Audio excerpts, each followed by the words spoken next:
Money. Money.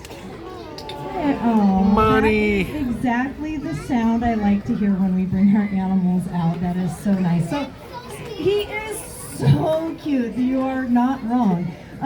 Okay, now Monty is a what? Who knows what kind of? Ooh, an anteater. A handsome Any other boy. guesses out there? He's handsome. Handsome, very handsome. He is called. Has anybody heard of a Tamandua? Oh, Yes. like, if you haven't heard of the Tamandua, Handsome maybe boy. you've heard of the Tamandua. No, it's the same word. I just pronounced it differently. All right. Or for those of you who said anteater, yes, he is sometimes called a lesser anteater. Not because we think less of him, just because he's smaller than the giant anteater. Now, Monty was born here at the San Diego Zoo. He's been here, he's what, 4 years old now? 4.5? Almost, 5, January 1st. Everybody got a year older, right? So he's 5 years old, and he was born right here at the zoo. But normally you're going to find a Tamandua in the rainforest of South America. His birthday's in 2 So days. he's got a lot of adaptations that are going to help him to traverse through the trees of a rainforest. So he's going to be what's called an He's like a arboreal foot from my species. camera. That means he lives I'm gonna duck down in so the everybody tree. else can He behind me doesn't can go see to the better. ground to get food sources or to find a lovely lady or get to another location or something like that. But Hope for some the people got most better part, pictures he's with me getting out of the very way. well equipped for living up in the trees. So he's got a couple things like a prehensile tail. What does it mean to have a prehensile body part? Does anybody know what that big word means, prehensile? Oh, the Moore Parkers in the back. They're going to answer. Okay, little shout out. That's where I went to college. Hello, Moore Parkers. Thanks for visiting today. So you don't get to answer the question because I know you know.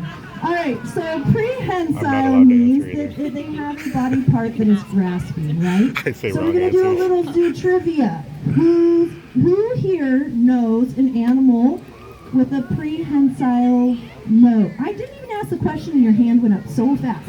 Who knows an animal with a prehensile nose?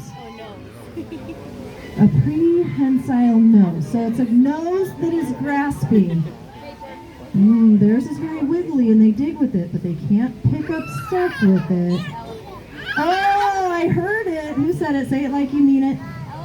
Elephant. If you say it with confidence, everybody will believe you anyways. All right, so yes, the elephant. All right, here's a little bit tougher of a question, all right? Who here knows an animal at the zoo with a prehensile tongue? I'm going to give you a hint. It is not the anteater. Theirs is long and sticky, and we'll talk about that. But who has a prehensile tongue? A giraffe or? Okapi. Okapi. I would have taken Okapi as well for the answer. All right, and last but not least, what animal at the zoo has a prehensile hand? You. Yeah, it's us. That was a trick question. I was just seeing if anybody was listening. All right, so he's got that prehensile tail. We're going to see if he'll do a hang, but he can also rotate his back ankles 180 degrees so he can climb head first down a tree. Now that's really important when you live in the same area as something like a jaguar or an ocelot or something that might want to eat you. You want to see what's at the base of that tree.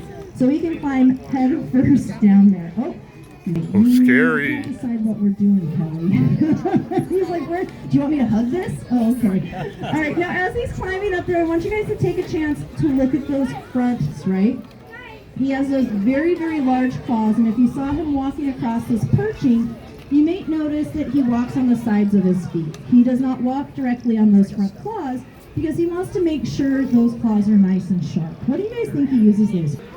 Slashing of his arms. So he does Protection. use them to get to his food. He doesn't usually he can pinch with them, but termites live, and he's so close to doing it. He was so close. He's like, if I reach with my tongue, does that count? So he uses those front claws to rip apart termite mounds or dig into trees to get to grubs and bugs and things like that. It is actually not what he uses really for self-defense. Now we call them a Tamandua or Tamandua or lesser anteater, but in South America they have another nickname for this animal. They sometimes refer to them as the little stinkers of the rainforest. So if he were to get himself into trouble and get nervous, he would spray, just like a skunk can spray. But it's about 5 to 6 times stronger than a skunk spray. Do you guys want to see him do it? Yes. Yeah? All right, Kelly, do you think he'll do it? Okay, we'll try. Let's try it out. Okay, let's get him in the right position here. Aim. And he's like, where are we going? What are we doing? How high do I? Nope, the other way. You gotta turn. Scary. You gotta spray the crowd. We don't want to get sprayed back here. I can't believe you guys said yes to this, and I just said it's like 5 to 6 times stronger than a skunk spray. Okay, here we go, and Scary. okay. Scary. Kelly. Okay, you guys. I just said he sprays like a skunk, and you guys are out here going, oh, he's so cute. No, He that sprays is out the scary. front. He is intimidating you. Let me hear your scared sounds, okay? That's what you need to do. You need to be afraid of this animal because he is threatening you right now. There we go. Ah, So scary. Okay, we actually didn't train the spraying part, so you guys are safe. Kelly and I have worked with Tamanduas for almost 20 years, and we have never had one spray. I have had one fart in the car, and it was pretty bad. You do not want to be stuck in a car. Yeah, blame the with a Tamandua. Tamandua. It is very, very smelly. Now, I mentioned something about his tongue. Now, his tongue is about 12 to 14 inches long. It attaches back into his sternum, and as he's eating these worms out of these tubes, you might be able to see it stick down into the tube. They have very, very sticky saliva that they're going to use to slurp up all those bugs with and things like that. But that's how they're going to reach into ant hills or termite mounds and use that very long tongue to get to their food sources like that. So that's what that really long tongue is for. All right, well, Monty's doing really good. Kelly's doing okay, too. We like Kelly out here. So that being said, I think we have a little bit of time that I can answer any questions. I love when we get a large crowd like this. Happy holidays, everybody. Everybody's out of school. And so if we have some questions that anybody wants to answer or wants me to answer about Tamanduas, now is your time to ask about them, because I'll make Kelly do it. No? Yes, go for it. You always have great Does he have favorite treats? Does he what? have favorite treats? So right now he's getting a couple of different things. So he's getting wax worms, mealworms, and then pellets. Now sometimes when we have to work with him, we do offer him things like avocado, because just like anybody from San Diego, we put avocado on everything, don't we? So he likes that too. Those omega fatty acids are good for his fur, but he can't have too much. But other than that, he really likes his wax worms. And in case you're wondering what wax worms are like, they're like the buttery worms. They're like the real juicy ones. They're pretty gross. Did you have a question? Go for it. Does he bite? No, he doesn't bite. We're pretty lucky on that one because his mouth only opens to be about the size of my pinky. So he's only designed for eating bugs, but he does have those big nails, and you do not want to mess with those nails. Yes? You said he turned 5 on January 1st. Do they all have the same birthday? To me, yeah. Like, do all zoo animals No, Kelly knows his birthday. Almost 5. Yeah, it's So just he'll be for me to remember. 5 I on work 1, with 2, 1, 2, 1. I don't know, I've been here for 20 years. I've worked with hundreds of animals. Everybody gets a year older on January 1st. Otherwise, I can't remember anything. So I don't even remember just kidding, I know when my birthday is. We can talk about it later. Are we breeding? Yes. So Monty does have a lovely lady friend. But being 5 years old and not really knowing what he's supposed to do with his lovely lady friend, they wrestle a lot and they play a lot. So he's not doing it right. But he was born here, so hopefully we can pass on those genetics when he matures a little bit. He is considered a mature male. He just, sometimes it takes a little longer for some of them. So scary. Any other questions about Monty? Yeah, it's over here. Does he make any vocalizations? So like he'll huff sometimes, like he'll huff or like push air out, and that's about all the sounds and all the warning you're gonna get out of him. For the most part, he's pretty quiet.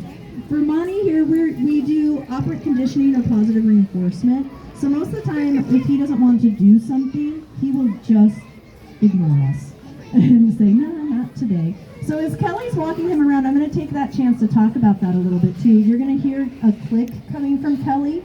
And so she's asking Monty to do something. And when he does it, she clicks and that's saying, hey, your reinforcement is on its way. You did what I asked. That click is what we would call bridge, saying you did it. Good job. Your treats are on the way. For Monty, treats happen to be worms. Kelly knows for me, I want Reese's Pieces. So we all have a different reward system that we like. But I love talking about operant conditioning, you guys, because it works. Did you guys know you can train your significant others? Did you know you can train kids? Did you guys know you can train your grown-ups? Did you know that? You guys want to know how to train your grown-ups? Yes. Should we have... No, grown-ups, this is not directed towards you. You guys plug your ears. We're not talking to the grown-ups right now. Guys, do you want to know how to train your grown-ups? Okay, here's how you train your grown-ups. This is what grown-ups really like. So if you like something that they do, like say they do something really fun, like they take you to the zoo Pay attention. and you enjoy your day and you have a lot of fun, what you do after that is you say thank you and you give them hugs. That is operant conditioning. That's how we get grown-ups to repeat themselves. We give them a reward. And grown-ups really like it when kids are polite, so make sure you say thank you. All right, well, Monty's going to hang out here. We can answer some more questions if anybody has them. But other than that, I'm going to go off the mic. I'm going to say thank you for joining us this afternoon. Thank you for being allies for wildlife. We couldn't do what we do all around the world without your help. So thank you, guys. Thanks for joining us Thank today. you. And if you have any questions, we will be out here for a little